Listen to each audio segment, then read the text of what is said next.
Many Americans who live paycheck to paycheck blame debt. The statistic is used to show how unequal things have become in the US. Some 40% of Americans would struggle to come up with even $400 to pay for an unexpected bill. If, or more likely, when, they're confronted with such an expense, they'd probably have to sell something or go into debt.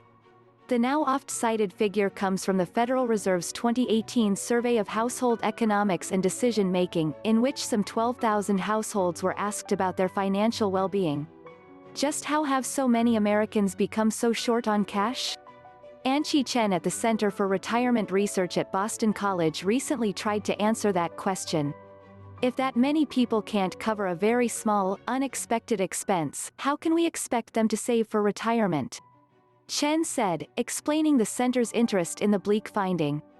At first, only more questions emerged. Mainly, there appeared to be a gulf between what people said they could afford and what they actually could. Two surveys, both administered by the Federal Reserve, seemed to produce conflicting results. The Survey of Household Economics and Decision-Making asks people how they would pay for an unforeseen $400 expense. If a respondent said they simply wouldn't be able to or would have to borrow money, sell something or neglect other bills to do so, they were included in the share of people for whom coming up with the money would be a challenge, which added up to that alarming 40%.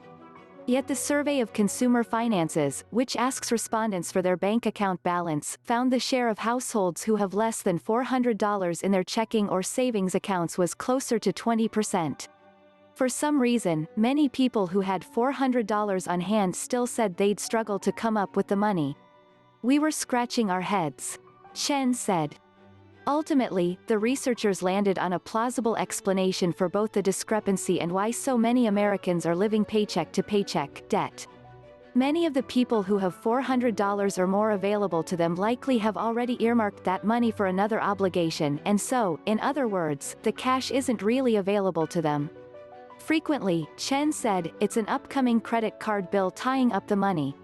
Indeed, after the researchers at Boston College subtracted people's outstanding credit card debt from their account balances, the disparity between the two surveys all but closed.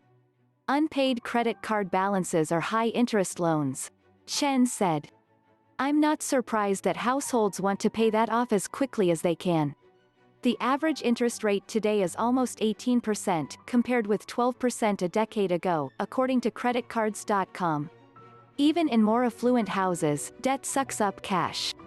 In the Survey of Consumer Finances, which again asks people for their bank balance, just 1% of families with an income over $100,000 reported that they have less than $400. Yet in the other, more subjective survey, 17% of such households said they would have trouble coming up with $400.